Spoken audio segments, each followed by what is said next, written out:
Big media day here for the Lions. Faz is about to get interviewed. He's lucky enough that he's going to be getting interviewed by me. So let's go surprise him. Andy, how are you, pal? What are you doing here? Lucky for you, I'm your interviewer today. So dive into the mind of Andy Farrell. Listen up, don't be afraid to show you what person you really are. I'm going to start off with a squad question. Obviously, the whole... Are you going to play any games during I don't know if I want to know that answer yet. Everyone always talks about it must be a very stressful job. Is it as stressful as it sounds picking the squad? Dealing with people like yourself. If it's easy, then that's not a great place to be. So you're in charge of your own form. And if you want to make it a 50-50 call, then you leave it down to me, you know? Yep. If you make it a 70-30 call, then the best players tend to get picked. When it came to picking me, what was the chat in the coach's room? A few mentioned your name and I said, no chance. Let's put that straight to the back. And then we were short and we couldn't fill a gap on a couple of positions. And no. I suppose when it comes down to this type of squad, it does help if you're able to play in a few different positions. You know, obviously you play in full back and played a good bit of 10 back in the day as well, didn't you? I was playing number 10 till I was 20, 21. I know, you never know, it might come back out. Eh? I'm happy to fill a spot, mate. Did you guys do it on purpose to drag on what seemed like 2 to 3 hours before you actually named the squad? Was that on purpose just to have us living in fear for a bit longer, or? The drama of people getting selected, people being emotional, I thought that was real. It's certainly a different one, isn't it? For fans, it's a great spectacle. Yeah, I think it's a great way to do it. Once I'm done playing and you can actually enjoy watching it, it's great, but it was hell. No, I can imagine, especially when you know it's coming on at 2 o'clock and we went for 45 minutes on Mario. Maybe that could be just tweaked a little maybe bit. shortened down a little bit. Yeah. This is one that I wanted to get the bottom of. So Mario sort of locked in as captain. Is there any chance that, you know? You? Yeah, any chance?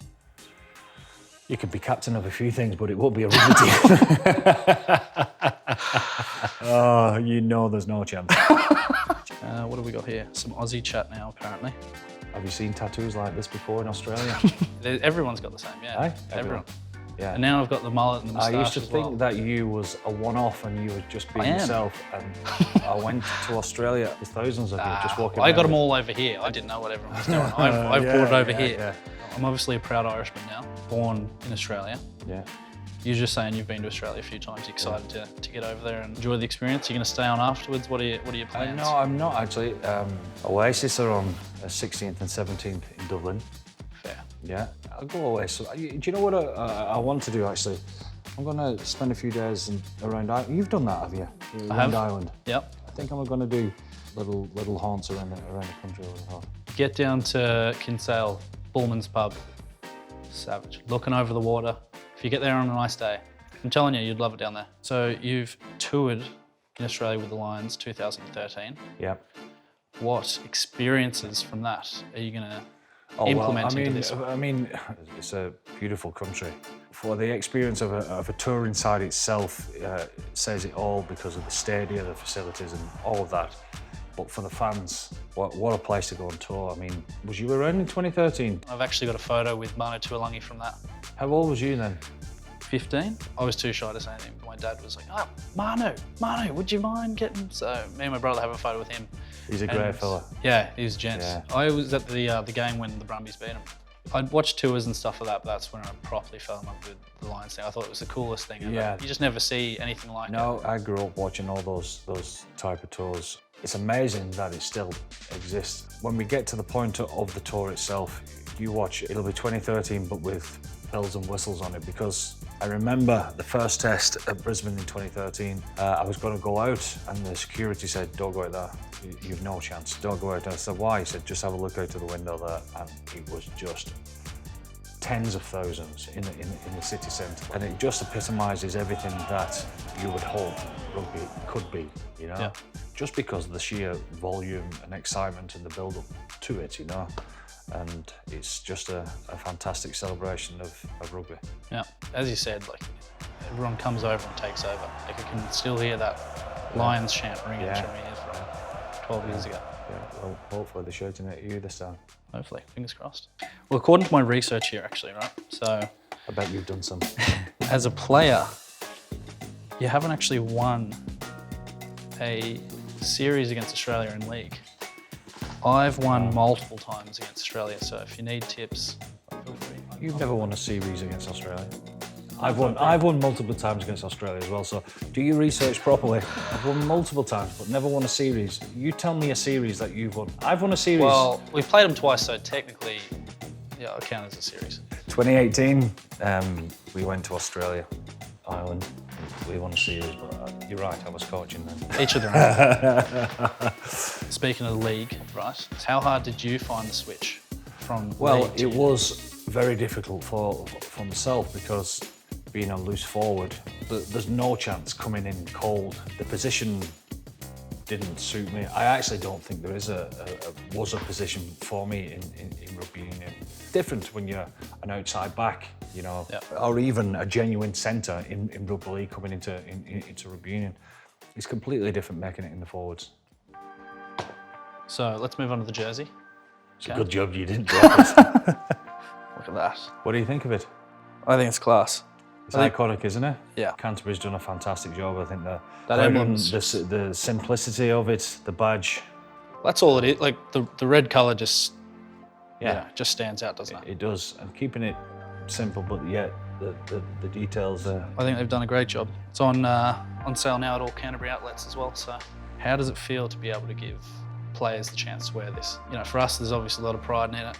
To be inducted into this club and everything's obviously very special, but it's got to be just as special for you, I guess. You're the person that's given us this opportunity. Like, what does that sort of feel like? It's been so different for me.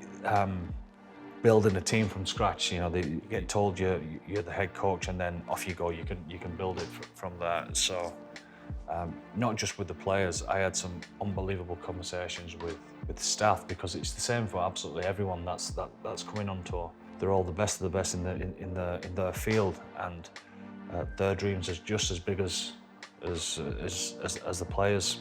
The only player one that I got to do genuinely to come on tour by a phone call was Finlay.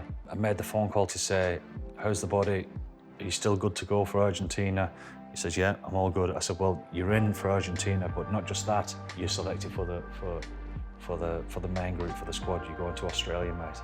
And he just went quiet. I thought, oh, here we go, here we go. And he burst out crying, like, you know, and I was welling up on the other side of the phone, like, you know, because that's exactly how it should be. I was on the phone for about 5 minutes. I go, Finlay, are you going to speak to me or what? You know, I got nothing. I said, well, listen, well done, mate. I'll see you on Sunday, Bob. I would have loved to have actually been on the other side of that goal. Yeah. You know, there's so much history in this jersey. Is there any main moments that sort of stand out to you in past tours where it could be, you know, a big moment? You know, you can say what you want about whether a drawn series is right or wrong, but you know, the iconic picture of the two teams in 17 on the stage together lifting the trophy in New Zealand, when New Zealand were at the top of the game, winning in Wellington in the rain, that sticks with you forever, you know. All right, so we've talked about the jersey. You can't say the jersey for this question. What's your favourite item of clothing in the kit? There's a lot of kit. I like this. Yeah, it's I nice. like this. Do you, the hoodie? Yeah. It's You wear it well. That's all the questions I got for you. I feel like it went really well. Did you write all those? Yeah, I was up all night. I know you very well. Like, we're very good buds and stuff, so I allowed you to be comfortable. I think you gave a great interview, so you should be very proud of yourself. We got there in the end. We did, and yeah, hopefully, looking forward to putting this back on soon. Sake.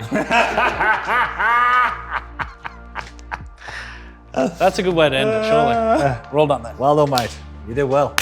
You did well. Well done. Thanks, Faz.